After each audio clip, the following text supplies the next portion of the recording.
One of the most hyped up and well-reviewed whiskeys of 2025 is this, the Jack Daniel's 2025 special release Tanyard Hill Rye whiskey. And I'm one of the lucky few to have a bottle.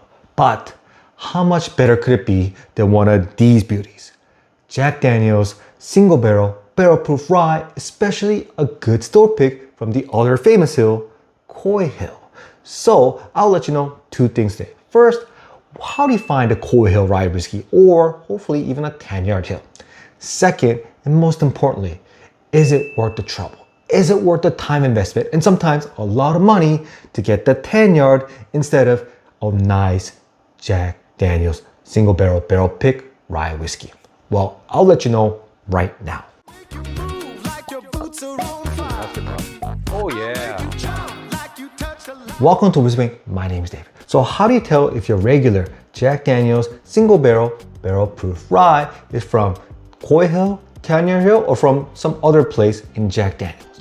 Well, the cool thing about the Jack Daniel's is if you look at the top here, it'll have the barrel house number. And here are the barrels, that's the Tanyard Hill and the Coy Hill. So Tanyard Hill is 1-1 through 4. The Coy Hill is 1-8, 9, 10, 11, and 13. I believe 12 doesn't exist anymore.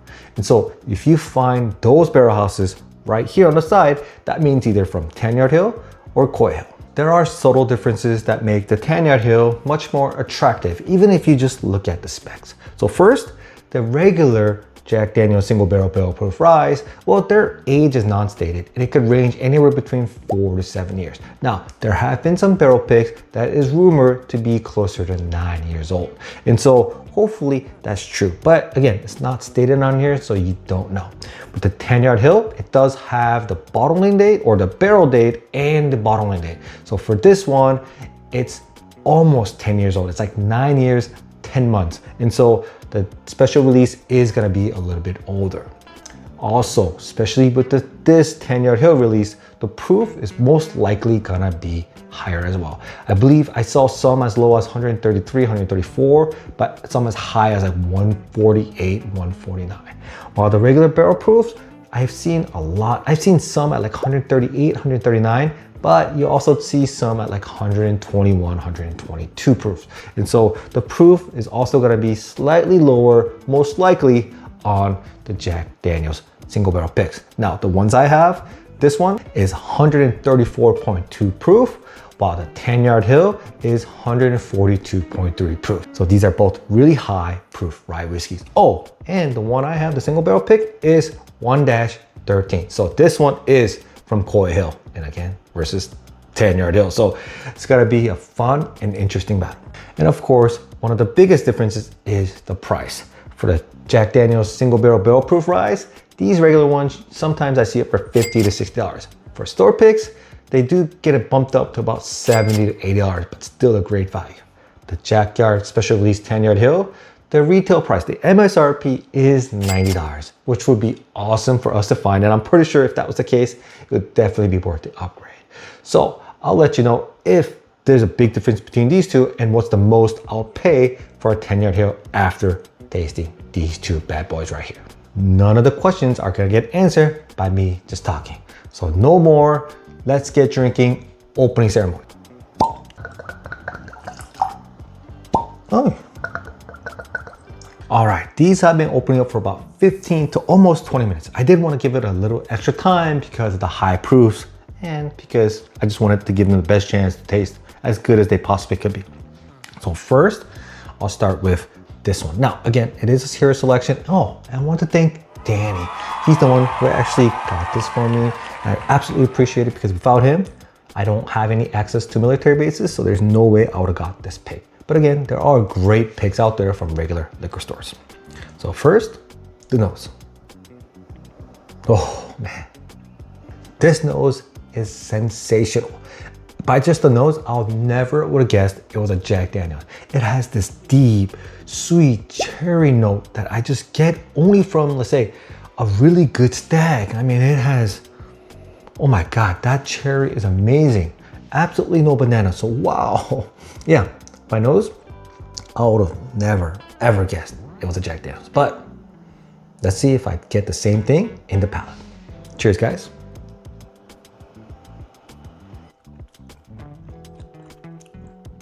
Wow, that's a Jack Daniel's barrel proof, all right. Woo.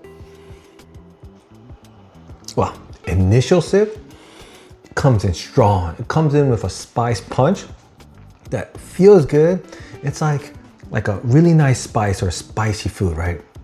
It doesn't overwhelm you, it doesn't kill you, but it makes you know that it's there, and I get it. And then even on the first sip, even on the second sip, you can tell the mouthfeel is very coating, very viscous, very oozy, and it just sticks to your mouth, and it's wonderful. It's great. Wow. Now, let me settle down a little bit, get used to that punch, get used to the spice, and then hopefully get some nose on the third and fourth sips. All right, so after getting used to that spice, I do get a lot of sweetness. You get a lot more of the caramel, the cherry, and even a slight banana type of feel. It's like an amped up, really great version of even just a regular Jack Daniel's single barrel proof rye.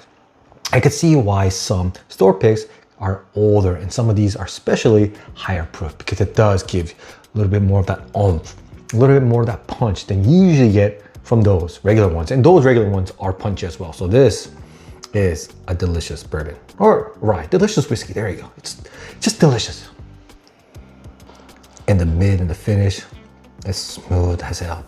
I mean, especially relatively to what I got in the front of the palate. I mean, you get all punch up front and then it's all smooth in the back. You get a slight chocolate, sweetness, bitterness that just rounds everything out. And then I go back, it's more cherry, more caramel, more banana, more just goodness, and then a little bit more sweetness. Wow, this pick is a great pick. Man, this Tanyard better be really good, because this, I don't know how you can beat this. All right, now on to what everyone's been waiting for. The Jack Daniel's special release Tanyard Hill, especially a hazmat 142.3 proof.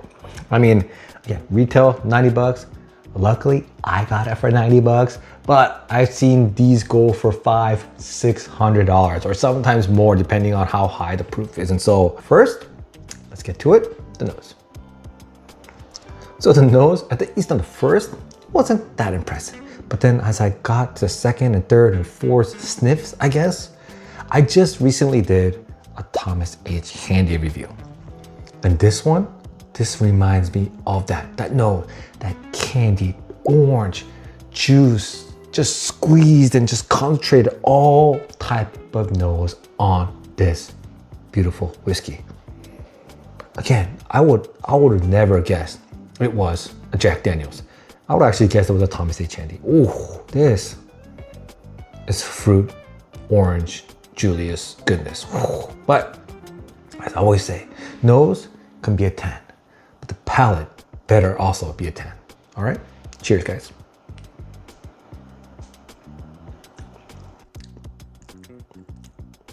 Oh, wow. Okay. Ooh, it's different. Wow, this is totally different. Wow. On the very initial first sip, you know what I thought I was drinking? I thought I was drinking a Distillery rye whiskey. And it had that coffee, that burnt coffee, that burnt chocolate, that burnt wood note, that oaky note, that, again, it's not bad. It's actually absolutely delicious. That I only got from Distillery and then the Balcones Hazmat Rye. I am floored. If I tasted it, I would have never guessed it was even a Kentucky or a Tennessee rye, let alone something from Jack Daniel's. Oh, both of these are, I don't want to say off-profile Jack Daniel's, but definitely doesn't have the usual Jack Daniel's type of nose or palate or just anything. It's wonderful. All right, well, let's go on to the third and fourth sips, see if it's any different. And then on the third and fourth sips, after initial shock of that burnt coffee note, I do get a lot more fruit. I do get a lot more sweetness. I do get a lot more oak. That reminds me of just a great, wonderful rye. The fruit is like a cherry, peach, maybe even an orange kind of blend. Very roasted, very burnt. You get it with a lot of oak, but that oak is not overwhelming. It just kind of cuddles the fruit and makes sure the fruit sweetness is there, but it also makes sure that the sweetness is controlled with that oak sweetness, the oak spiciness, and the oak bitterness. That oak bitterness does go into a little bit more of the chocolate and the coffee bitterness at the end that rounds everything out. I could see why the hype is there. I could see why people absolutely love it. But is it worth the upgrade? Is it that much better than the single barrel proof rye, especially a good pick? Well, I'm gonna go back and forth for the next couple of minutes, and I'm gonna let you know the results in 3 seconds. This is why I make these videos. It's just me, 2 great whiskeys, and 15 minutes of alone time, which is just unbelievable. But I do have to make a decision. Is it worth the upgrade? Is the Tanyard Hill worth the hype and worth the extra time to get instead of the store pick, especially a good store pick of the Jack Daniel's single barrel proof rye? My answer is, at retail, it's obviously a yes. This is at 90 bucks, get it. It's obviously worth the upgrade. But the secondary pricing of $400, $500, even $600, or if you have to enter a lottery or wait in line for 6-7 hours, is it worth that? No, it is not. You get about 90% of the experience of this in this. The only thing that you can get with this, a little bit more, is that roasted coffee, a little bit more of that burnt oak sweetness that's just prevalent in a higher aged, higher proof Jack Daniel's rye whiskey from Coy Hill. But it's not that much better. I think you can get a lot of that experiences if you get the Deadling. Okay, the Deadling rye is hard to get, but the Balcones ryes give you a lot of that. Even the 13th Colony cask strength ryes give you some of that as well at a much cheaper price that's easier to find as well. Or at least compared to secondary, right? I think the 13th Colony rye is about $100. The Balcones is right around there as well. And so you get that experience from there. And if you just want to get the Jack Daniel's experience, just find a great pick from a Coy Hill barrel house that's about 100 and 135 proof plus. It might cost you about 80 bucks-ish, depending on where you get it, but it's definitely better than paying $400, $500, $600 or just, doing crazy investments of time or waiting in line. And so I'm absolutely glad that I got to try the Coy Hill, or not the Coy Hill, the Tanyard Hill, but is it that much better? No. So leave in the comments, have you tried the Tanyard Hill? Do you think it's worth the hype? And especially the secondary pricing. If you haven't, after this review, what do you think about it? Have you had a good store pick single barrel proof rye from Jack Daniel's? Thank you so much. I'll see you guys next time.